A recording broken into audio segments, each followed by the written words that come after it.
Good morning, everybody. I hope everybody's feeling very well this morning.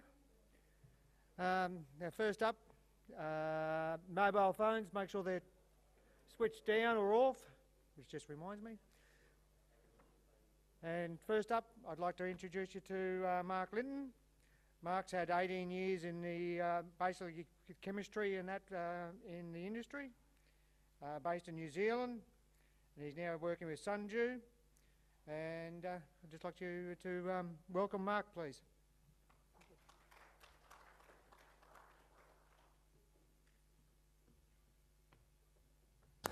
Okay, thanks for that. Everyone hear me all right?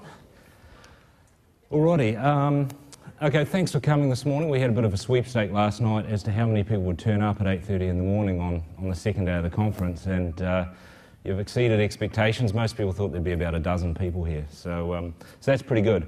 What I'm going to be talking about today is SC Formulations and really trying to demystify some of the stuff that goes on in it. And the objective today is not to ram products down your throat. The objective is hopefully to teach you guys something, and at the end of the day you take something out of it. The first way we thought we'd start this is just say, you know, have you ever experienced any of these things with an SC, any of these sort of problems? Something like a product smells wrong, or it doesn't actually smell quite right. Something that performs worse the older it gets. You know, you buy a bottle and it's great for a start, but 6 months later it just doesn't seem to be giving you the results you want. A product that blocks spray nozzles, a product that causes excessive wear on equipment, or a product that performance, it varies within the bottle, so one time you use it it's good, another time it's bad, and then the next time it might be good again. Or the sort of product where you get a bottle and it's great, and then you buy another one from a different batch, and it doesn't perform as well. If you guys have ever wondered why this is, that's what we're going to try and explain today. And I think the first thing to understand is that not all SCs are created equal. You know, just because you buy a product and it's got a certain active in it, if you buy a product with the same active in it from a different manufacturer, sometimes they perform differently. So they're not always the same, even though they have the same active in it. And the objective today is to try and explain why that is. I thought I'd start by explaining what an SC is. Hopefully all you guys know. Hopefully this is sort of just a refresher for you, but it's important to cover it for a start. Does anyone know if an SC is one of these things? Is it a soluble concentrate, a suspension concentrate, a special concentrate, or a specific carrier? Number two, yep, that's it, very good. It's a suspension concentrate. So what that actually means is it's a suspension of small particles floating around in water. Okay, it's not a solution, it's not dissolved like what salt or sugar does. It's actually little particles of active ingredient, and these particles contain, you know, 1 million or even 10 million molecules of active in them. So it's floating around in water, and when you add a suspension concentrate to a spray tank, all you're doing is diluting that suspension. So you're still going to have particles floating around in your spray tank. These particles are more dense than water, so they tend to sink over time in water. There's 5 things I'm going to cover today. I'm not going to read them out because you guys can read.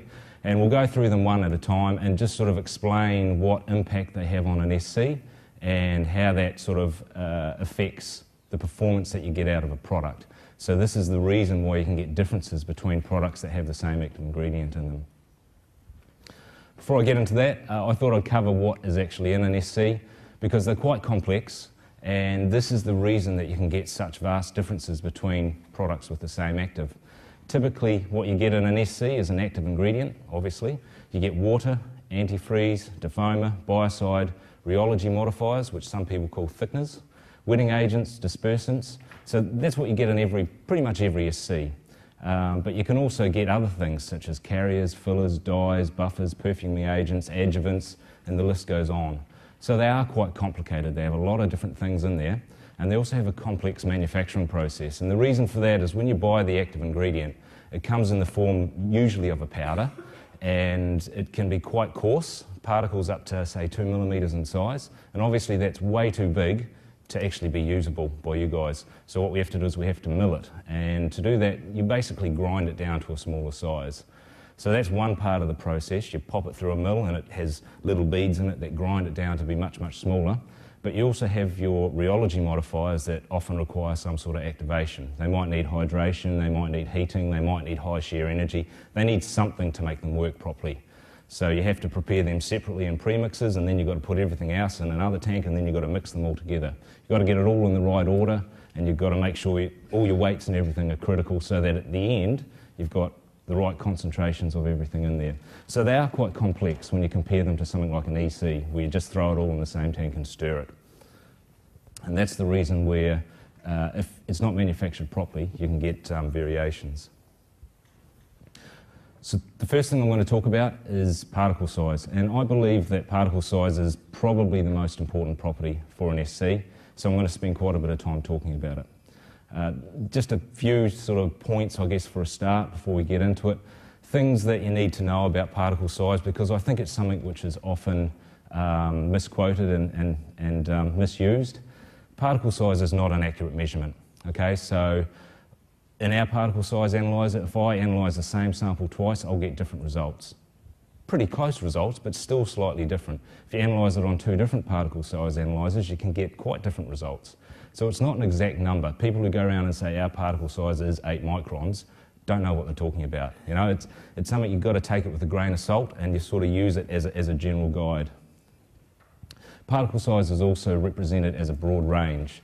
It's just about impossible to make an SC that has an exact particle size. You'll get a spread of different particle sizes in it, and so when you're reporting particle size numbers, you should look at a couple of numbers to give you an idea of kind of where the average is, and also how spread, how broad the particle size range is. So when we're reporting them, when most chemists talk about particle size, they talk the 50th percentile and the 90th percentile. So 50% of particles are smaller than a particular number, say 8 microns, and 90% of particles are smaller than another number like, say, 20 microns. And that gives you an idea of what the median is, and also what the range of spread is. Just a little bit of nomenclature. A micron, which is this little thing here, is 1/1000th of a millimetre. So if you get a millimetre and you chop it up into 1,000 little bits, one of those is a micron. If you have 10 of them, obviously you've got 10 microns, or 1/100th of a millimetre, and so it goes on. Typically in an SC, your particle size range is going to be 1 to 20 microns. Now there's exceptions to this. You can get SCs that are finer, SCs that are coarser, but probably sort of 60–70% of them would fall within that range, so that's sort of fairly typical. Now that seems pretty small, right? 1/1000th of a millimetre to, 200ths of a millimetre. That seems really small, and you'd probably say, well, why is it so important? What difference does it make? But as it turns out, that happens to be a range that has a really big impact in terms of what we're trying to do with insects. And it can affect 3 different attributes, or probably more than 3, but I like to focus on 3 different attributes in terms of how the product's going to perform. The first of those is the number of particles in any given application area. Obviously, if you've got a smaller particle size, you've got more particles over a surface that you're spraying, so you get more particles in the application area. And that's pretty sort of intuitive, but the numbers themselves are quite surprising. And I think to get an understanding of it, you have to actually look at a proper example, so that's what I've done. I've worked out if we take deltamethrin, and let's assume we can mill it to an exact particle size, which I just said we can't, but let's assume we can, and we spray it absolutely perfectly, so you get perfect coverage over a surface. If we have deltamethrin and we have it at 12.8 microns, you'll get exactly 8 particles per square millimetre. If you double it to 25.6 microns, you get exactly 1 particle per square millimetre. And you probably think, what's the difference? That's still an awful lot. You know, if you're getting that every square millimetre, that's a hell of a lot. But when you look at it from an insect's perspective, it's not quite so big. But the real kicker is, if you go down in size, you can dramatically increase the number of particles per square millimetre. And the reason for that is it's an 8-fold rule. You know, if you have a cube and you cut it in half, you're cutting it that way, and that way, so you get 8 particles for every time that you cut it in half. You don't get 2. So if you cut it in half and then you cut it in half again, you get 64 times the amount of particles. So if you go down to 1 micron with deltamethrin, which is within the range that we typically work with, you're going to have 16,852 particles in every square millimetre. So that's massively different to 1 or to 8. The other thing that you kind of have to get a feel for is that we see a millimetre very differently to an insect. And to try and sort of explain this, what I've done is I've expanded a millimetre up, And this is our millimetre. It's been blown up 234 times. You've got 8 particles on there. It's roughly to scale. You know, the particles I think are a little bit smaller than what they should be, but it's pretty much to scale. So you can see 8 particles on that square millimetre, and now we have an ant which is 2.1 millimetres long, again blown up 234 times. You can see if he walks over that surface, he's probably going to touch a few of those particles. You know, they're not actually that concentrated on that surface, so he's going to touch a few of them, and at the end of the day, all of these insecticides are contact insecticides, so they have to contact the insect in order to kill them. So that's okay, he's going to touch a few of them. He's got pretty chunky legs, this ant, probably a bit fatter than what a normal ant would, but you know, he's going to get a few. If we double that to 25.6 microns, that's what you get. And it's pretty obvious to see that an ant, he's obviously a lot higher than the particle. He can walk over that surface and he can avoid it quite easily. So if you get this sort of distribution, it becomes a lot more difficult to kill the ant. It takes a lot longer because you're relying, it's basically playing the odds, you're relying on the ant contacting these particles and actually picking up a lethal dose. So just that small change between 12.8 and 25.6 microns can give you a massive difference in efficacy. And I haven't obviously made one up with 16,000 particles on it because I was too lazy, but you can imagine what that would actually be like. You know, they couldn't walk over that surface without touching hundreds or even thousands of particles. The other thing is the actual ability to be picked up. The way I kind of think of this is, I'll put my ant down now. The way I think of this is it's like walking down the beach. If you go down a beach and it's got really, really fine sand on it, it tends to stick to your legs, or it sticks to my legs because I've got hairy legs. Whereas if you go down a beach that's got very, very coarse, almost pebble-like sand, it doesn't stick to your legs. So, you know, it's pretty obvious, smaller particles stick to your legs, stick to your body, better than bigger particles. And it's electrostatic, the attraction and how they stick to your legs, but it's the same principle here. So obviously, I'll get my ant again. This particle here with this ant, it's probably going to be small enough to stick to him. Maybe a little big, but you know, it's probably going to be small enough, so it's actually going to, when he walks over that surface, it's actually going to stick to his body, and then in preening and all those sorts of things, it's going to get into him. And you have to get the insecticide into the insect in order to kill it. If you go small enough, a lot smaller than this, it can be fine enough to get into the sphericals of the insect and kill it very, very rapidly. But if we take our large particle, that's not going to be small enough. That's not going to stick to the insect. The best that you can hope for this is that the insect will contact it, maybe scratch his thorax on it, something like that, and he'll pick up a few molecules as he does it. He's not going to pick up the whole particle. So again, it's going to take a lot longer. And obviously for different insects, you're going to get different results. An insect that's a lot bigger, like a cockroach, that may well be picked up by a cockroach. You know, it may stick to him, but for smaller insects, it may not. So when we're talking about general pest control products, we want to have something that's broad spectrum and that works for everything. We don't want something that only works for cockroaches or only works for ants. We want something broad spectrum. And there's a picture of I think it's a cockroach tarsi, and you can see on it bits of active ingredients sticking to it. So it's exactly the same as sand sticking to your legs when you walk down to the beach. The final thing is surface area, and this is, again, you're just playing the odds. Obviously, if you've got more particles, you've got greater surface area. If you get a cube, you've got a certain surface area around the outside. If you cut it 3 ways, stuff that was on the inside is now on the outside. You get a greater surface area. So if you increase the surface area, you increase the odds of contact, and that's all there is to it. So when we look at all those things, you're probably thinking, okay, the answer is to make it as small as possible. You know, why not just mill everything really, really small, and then it's going to work well, it's going to be picked up by everything, you're going to have millions of particles everywhere, and it's going to be great. But the only problem with that is that the smaller you go, you can actually cause other issues. Smaller particles tend to degrade faster, and it's a little bit like an onion. You peel layers off an onion, a bigger onion will last longer than a smaller one, and that's because when a particle is sitting out in the environment and it's getting degraded by UV light or moisture or heat, the outside is what's being attacked. So a bigger particle has more layers, so it'll last longer. So if you go all smaller particles, you're not going to get the residuality out of it that you want. The other thing is, when you're spraying a porous surface, a smaller particle can actually be carried into the pores. So you'll get a capillary effect, and the water that you're spraying will wick into those pores and it will take the smaller particles with it. And so if those particles are in the pores, unless the insect can get into the pores, it's not going to contact it.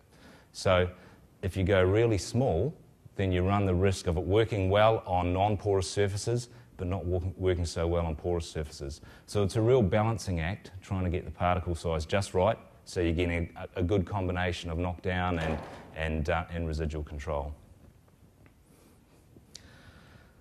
The other thing that can change is the efficacy for different species. As I sort of alluded to before, a cockroach is a lot bigger compared to an ant. If we blew that up 234 times, it would be massive.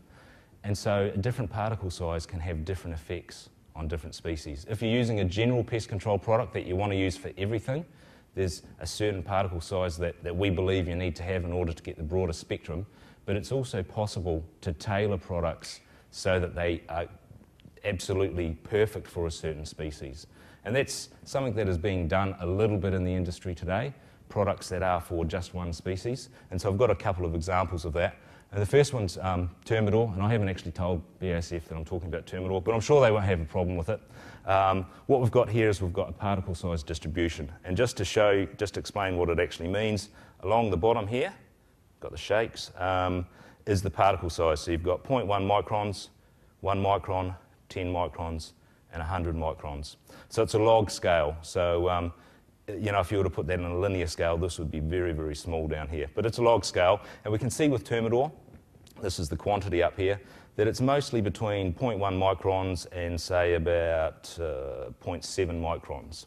Right? So it's pretty small. When I said most things with 1 to 20 microns, this is an exception. It's a lot smaller than that. You've got a few that are in the 1 to 10 micron range, but the vast majority of it is really small.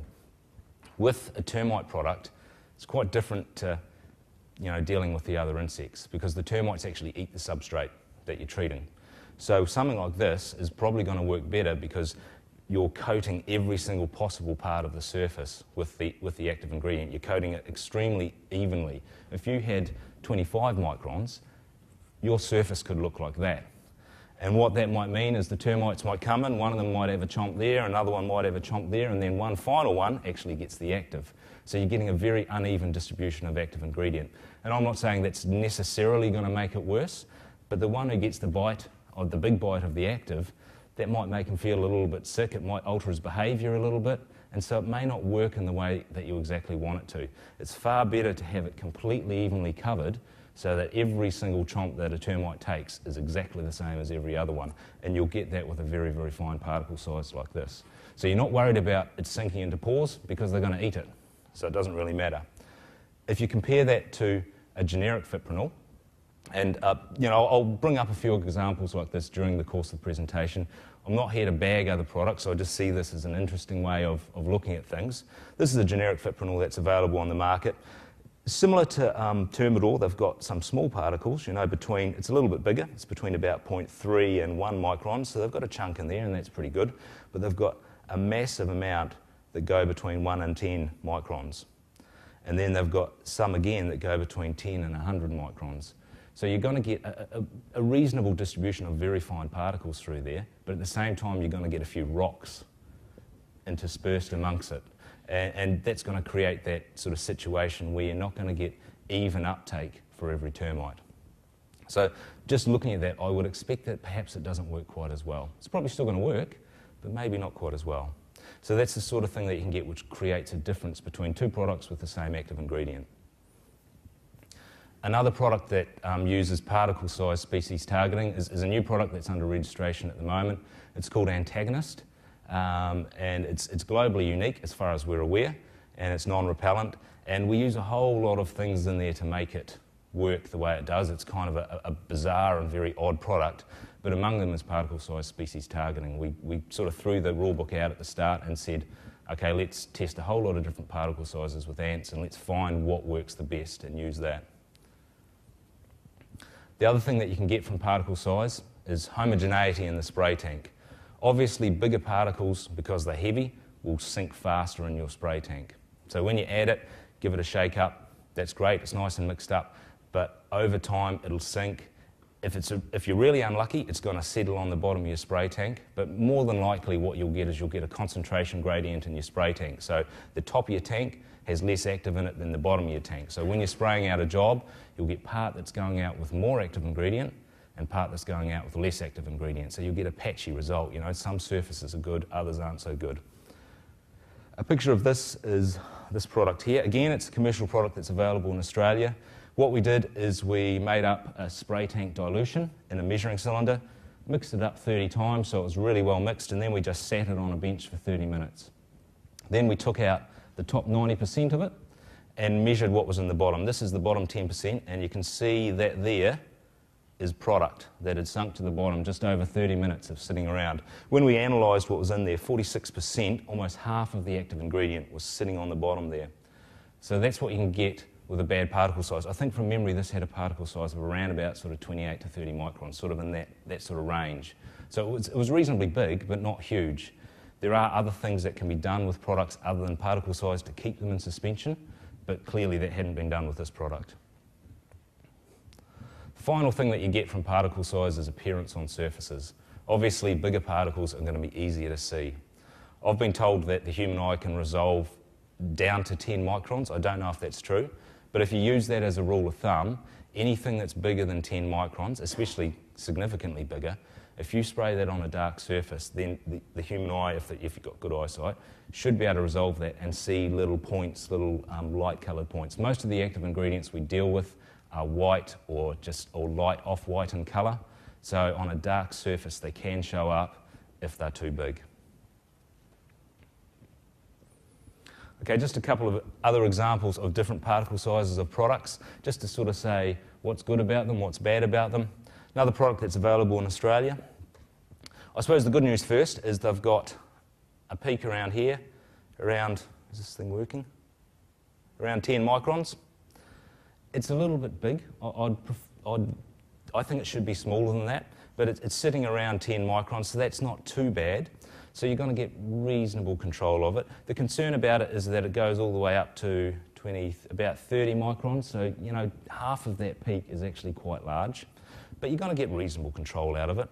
You've got these small particles down here, which are going to give you rapid knockdown. There's not very many of them, and I would say that looking at it, it's almost accidental that they're there. If you deliberately wanted them there, then there'd be more than that. So it's almost an accident that they're there. The thing that's the most concerning about this particular product here is these particles that go all the way up to 300 microns. Now that is massive, and particles of that size are going to sink quick. If they do manage to get through your sprayer, they're going to either block your filters or they're going to block your nozzles. And if they manage to get through everything, you're definitely going to be able to see them on the surface. And you know, a particle of that size has got a lot of active ingredient tied up in it. So while it's not too bad it's not perfect. It's these large particles that are really probably the most concern. This is another one. This is another well-known product that's available in Australia, and it's quite different. You've got some smaller particles. They go from about 0.4 microns up to about 5 or 6 microns with this peak here. That's almost a little bit too small. That'll work really well. You just may not get the residual out of that you expect to get. It's just slightly on the too small side, but it will work really well. The thing that's unusual about this product, and probably the most concerning, are these particles here. There's a significant number that are sitting around 50 microns. They go all the way up to 100, and they start at about 30. You know, that's a large quantity of particles that are 50 microns. You know, that is double the size of this one here, so that'd be like having a particle twice as big over 8 square millimetres. It's actually not going to do anything. You know, it's pretty much going to be useless in the performance of the product as a general pest control product, so why bother having it in there? I kind of look at it and I think if this was a specific product and it was in there for a reason, for a specific species, fair enough. But it's not going to add a lot in terms of making it a broad spectrum product for general pest control. So why do it? Plus, that sort of size is getting close to the size where it could cause problems in your sprayers and things. Maybe not, depends on the filters you use and the sort of nozzles you use, but it could do. This here is not actually a commercial product. This is a product that we made in the lab. And it's deltamethrin, And we do trials like this to try and validate the theories that we have. So this was deltamethrin that we milled to be really, really small. We basically just kept milling it until we got it down as small as we could, and it wouldn't go any further. And then we made up some Delta Pro with it, and we tested it. One pestie who tested it, he got some of this stuff, and he got some of the normal Delta Pro, and he sprayed half a house with this stuff and the other half of the house with normal Delta Pro, and just told us what he saw. And his comment on this was that he'd never seen anything work as fast as this. He said it was absolutely amazing. The spiders were falling down dead on his head as he was walking along spraying. He said it was just, the knockdown on it was incredible. And obviously that's an important part of what you do. When people pay you $150 to come and do a job, they want to see dead insects when you go. They don't care about the fact that you're going to get the result in the end. They still want to see dead insects. So having that knockdown from very small particles is important. But the thing that he said was, after a few months, it didn't seem to be holding up as well as what he expected, and as well as what the original Delta Pro was holding up. He gives a 6-month warranty on his products. He lives in New Zealand in a colder part, so he usually gets 6 months out of it. And he said after 6 months, it was just starting to break. It wasn't, there were a few insects that could go across the surface and it wasn't really starting to kill them. So it was in that knockdown sort of stage instead of that lethality stage. Whereas the other half of the house that was treated with Delta Pro was still performing the way he expected. So it kind of validates the fact that you don't quite get as much residual control out of small particles. It doesn't mean if you've got small particles that they're going to be gone in 2 weeks. It just means that, that last few weeks, that last maybe month that you're expecting to get, you may not quite get there. This led us to create what we call controlled particle technology, which is in our SC products. And you'll probably see it on the labels of the products that it's in. And this is what controlled particle technology looks like. We mill to get a certain particle size that we believe works the best for broad spectrum products, general pest control products. And it's just basically, in a nutshell, it's a combination of small particles and larger particles.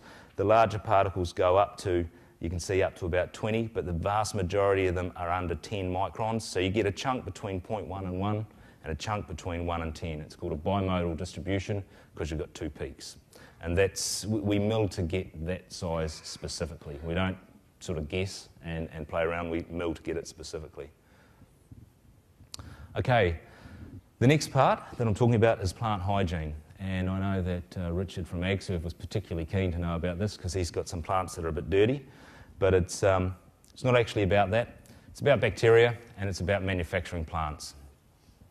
Bacteria are everywhere. They're on our bodies, they're in our mouth, they're all over surfaces. They're everywhere and there's not anything that we can do to prevent them getting in our products. That's the first thing that we have to accept. There are some manufacturing processes used in industries like the dairy industry that completely eliminate bacteria, but they're very extreme, very expensive, and would probably cause more damage to the products if we tried to use them. So we don't bother. We just accept that we're going to have bacteria in our vessels, in the water that we use. It's just a fact of life. And what we do is we add biocide to SCs. And the purpose of the biocide is to suppress and control low-level populations of bacteria. And they work, by and large, they work pretty well. You have a problem if you get excessive bacterial populations. And those excessive bacterial populations tend to occur when you've got a dirty plant. And it could be something like a vessel that's got a bad weld in it, where it creates areas that bacteria can collect up in, or it could be a U in pipework, where when you flush it out, you're always going to have water sitting in the bottom there. If it sits for long enough, you're going to get bugs growing up. Could be all sorts of things, dead spaces in vessels, but basically if you get a build-up of bacteria, that then carries through to the product, and it overwhelms the biocide. The biocide is just insufficient to control it. When that occurs, you can get bacterial growth in the product, and that tends to cause bad smells, or it tends to cause gassing. So you'll see a product and the bottle will be a bit sort of swollen and there'll be pressure in it. And it can also eat, the bacteria have to eat something. They can eat things like the thickener. In some rare cases they can eat the active ingredient, but most of the time they'll go for the thickeners, which tend to be sugar-based, those sort of things. So it's quite a nice food source for them, and that can cause further problems in the product. Probably the worst thing though is, while a lot of bacteria are good for us or indifferent to us, there are some bacteria out there that are harmful to people, and if you happen to have the bad luck of having them in your product, you don't really want to be spraying them out around schools, hospitals, rest homes, restaurants, any areas where there are people who are susceptible to this sort of thing. So it's kind of like playing Russian roulette if you've got a product with bacteria in it. This was an analysis of some products, some Australian products, and it was a product that you could smell that there was something in it. It kind of had a bit of a rank sort of a smell, but basically they did some microanalysis on it. This was done by an independent laboratory, and they found that there were 9.3 times 10 to the power of 5, which is basically almost a million, 930,000. So let's say 1 million bacteria in every milliliter of product, or 1 million organisms that will create bacterial colonies in every milliliter of product. So I don't know what the use rate of this product was, I can't remember, but if we say it was 100 mils per 5 litres, that means you're putting 100 million bacteria in your spray tank, and then you're spraying it around a surface.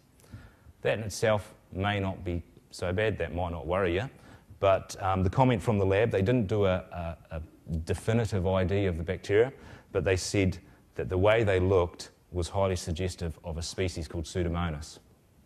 And Pseudomonas are opportunistic pathogens in people. So that to me means you want to be careful using a product that has bacteria in it around susceptible people, because you potentially are spraying something out that people could react to. I also did a quick calculation based on the particle size for this product. They had 11 million particles in every milliliter, so you had 1 bacteria to every particle of active ingredient, which is a pretty high proportion that you're spraying out there. Okay, another topic I'm going to talk about is called rheology, and it's a pretty funny sounding word, but it's really quite straightforward. We have a problem with SCs, and that is that the active ingredient is quite dense, it's quite heavy, and it'll sink to the bottom of any watery substance. So what we have to do is we have to try and keep it, I'm talking about in the bottle at the moment, not in the spray tank, we have to try and keep it in suspension. We want to stop that from occurring, we want to stop it from sinking to the bottom of the pack where it's going to form sediment, and given enough time it's going to form what's called hard pack. Hard pack is where the particles, because they're in a regular size and in a regular shape, they interlock, and so they form this very, very hard, almost concrete-like substance on the bottom of a bottle, and it's damn near impossible to move it. You almost have to scoop it out. You can put water in there and shake the hell out of it, and it's not going to shift it.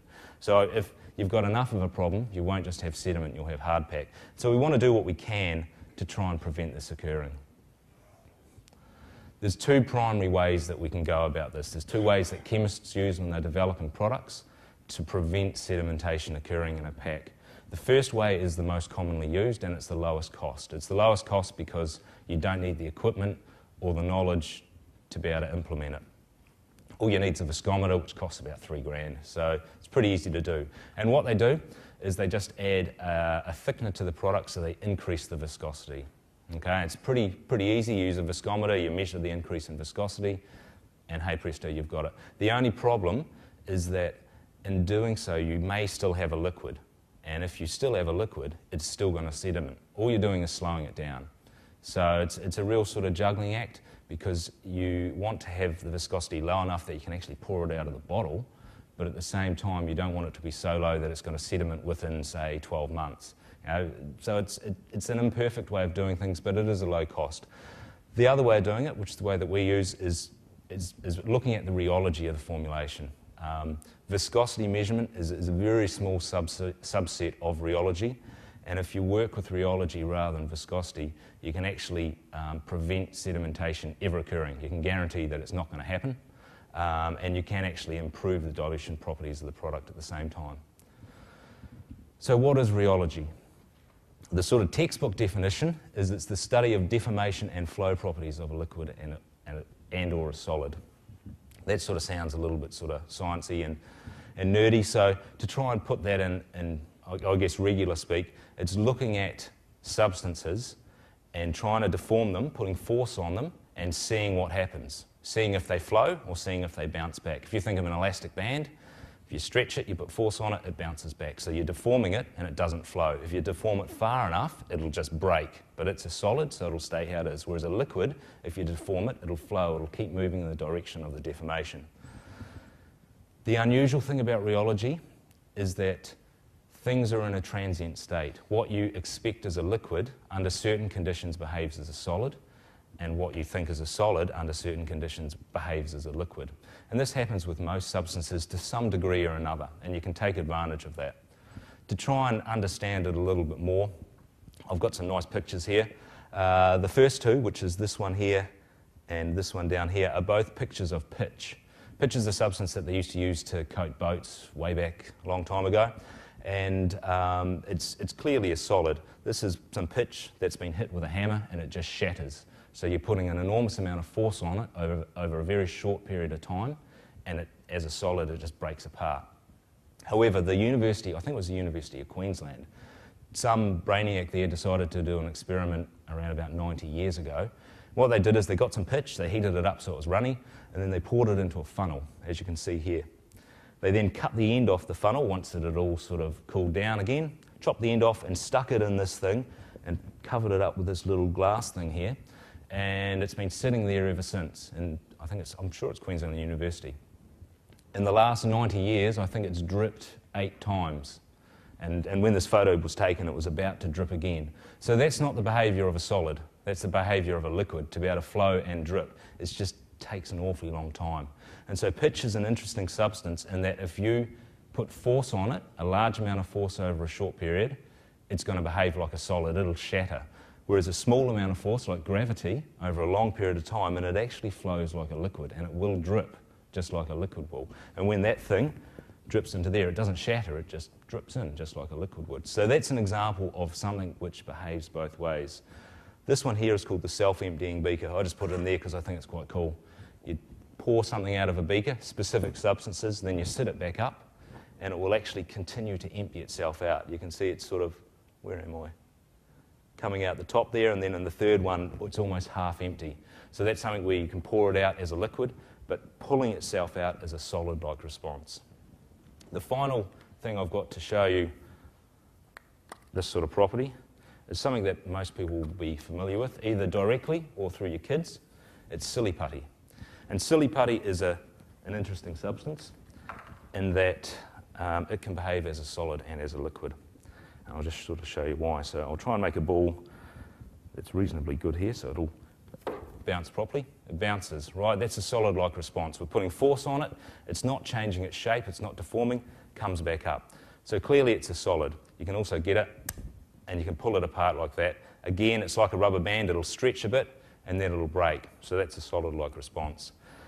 But with silly putty, what you can also do is you can put a small amount of force on it over a longer period, and this is probably not going to work this time, and it'll actually start to flow like a liquid, which is what it's doing now. And it'll keep flowing. Eventually that's going to get too small and it'll break like that. But that's actually a liquid-like response. So silly putty is similar to pitch in that lots of force over a short period, it behaves like a solid. A smaller force over a longer period, and it behaves like a liquid. And just to sort of show that, I'll stick that up there, and hopefully over the course of the rest of the presentation that'll just flow down. If you leave it long enough, it just forms a puddle, just like a liquid would. What we want in an SC, we want to take advantage of these sort of properties, but we want the opposite of silly putty. We want something which is a solid under low amounts of force and a liquid under higher amounts of force.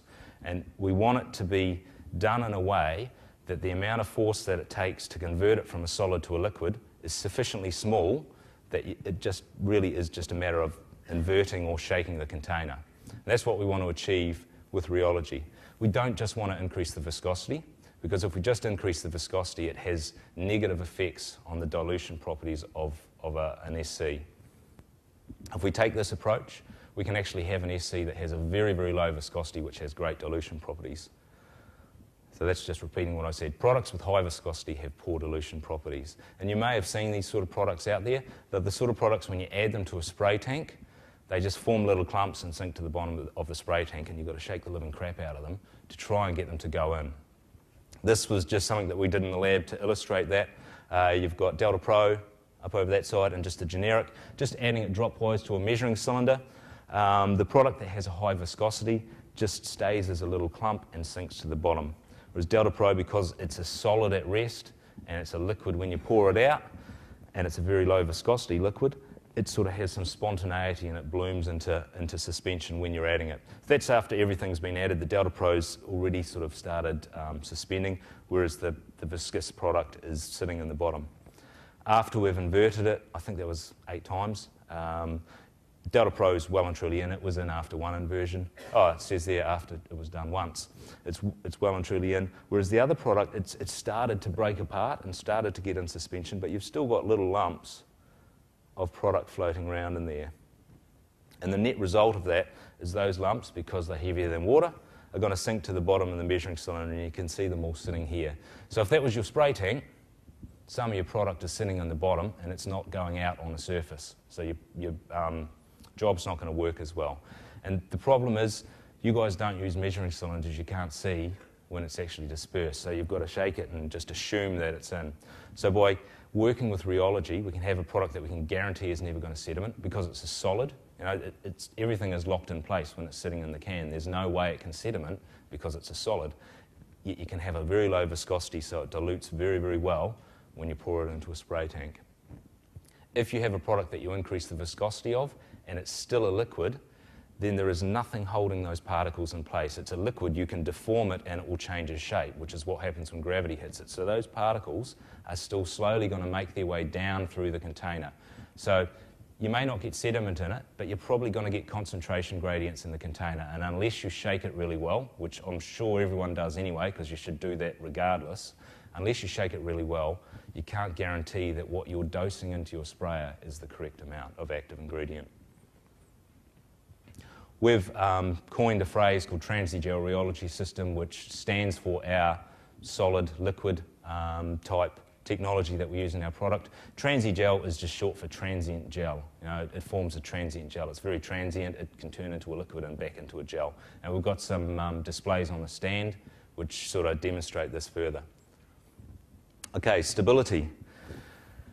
Stability is looking at 2 types of things in a product. You've got physical stability and you've got active stability. Physical stability is the examination of physical properties in a product over time. So if a product has good physical stability, its physical properties like its particle size, like its rheology, like its pH, all those sorts of things stay constant over time.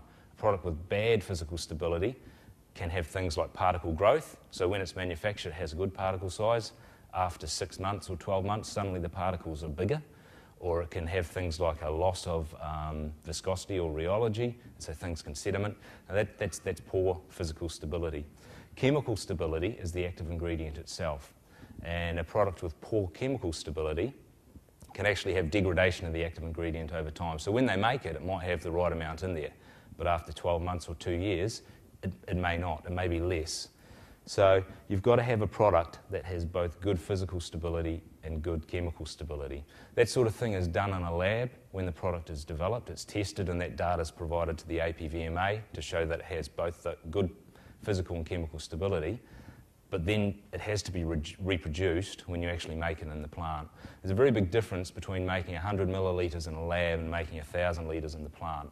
Now, the scale up is quite different, and it's sometimes quite hard to translate what you do in the lab to what happens in the plant. If you have poor stability, right from the word go, it indicates a poorly developed product or a poorly manufactured product. Quality control, which is the last section of it. Let's assume we're developing a new product. Okay, we've developed a product, it's got the perfect particle size for what we're trying to do. It's got great rheology and its stability is bang on.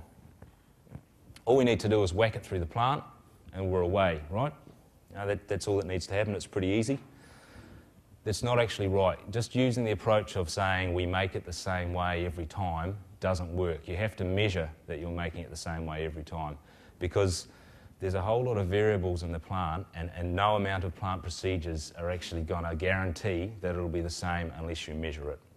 You need to have a specification. You need to check that the product meets that specification when you make it. And I think this is where a lot of companies fall over. The specification should be set during development and it should focus on the properties that are important to the product. So if particle size is important, you should be measuring particle size when you make it.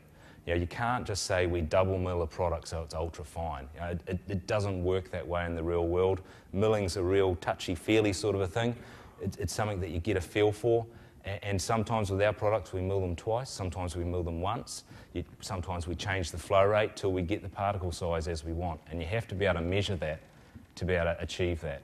And a lot of companies don't have particle size analyzers because they're an expensive piece of kit, and so they don't want to spend that sort of money. So they just use a plant procedure to say this is how we make it, and that's why they get variation, and that's why it can sometimes not perform the way that other products do. So in terms of getting a consistent product, you need to measure the important variables. You need to measure the active ingredient, you need to measure the rheology. And I have been told that some manufacturers, even in Australia, which surprised me, don't measure active content. I could believe it out of some countries, but yeah, an Australian manufacturer told me he thought that some didn't because they didn't want to spend the money on an HPLC and on a scientist who could use that piece of equipment and interpret the results to make sure the active was okay. All they did was a calculation. You know, they said we put 100 kilos of active in a 1,000 litre batch, so therefore we've got 100 grams per litre. 9 times out of 10 that works out fine, but sometimes it doesn't. You know, shit happens basically in a plant and things just don't work out the way they should in theory sometimes. Like I say, I think it's an area where a lot of companies fail. I think there are probably some products which in the lab were really, really good, and it's that translation into the plant is where they fall over because they're not prepared to put the money into making sure the product is the same as what it was when they made it in the lab. So hopefully now you'll be able to have an answer to why some of these things can occur in products. If a product smells wrong, then usually it's because of bacterial contamination. If a product performs worse the older it gets, there's some sort of stability issue. It could be physical stability, it could be active stability, but there's something wrong with its stability. If a product blocks spray nozzles or causes excessive wear on equipment, most likely if it's an SC, it's to do with particle size. May not be, but that's the most likely thing. If a product performance varies within the same bottle, then you've probably got some sort of rheology problem in there, you know, and you're getting some sort of concentration gradient, some sort of separation occurring that maybe you can't even see, and one time if you use it and you forget to shake the bottle really well, you're underdosing it or you're overdosing it, who knows. Product performance that varies between batch to batch, that is usually a result of poor QC. You know, it's not actually being monitored and it's not being made the same way every single time and checked that it is being made like that.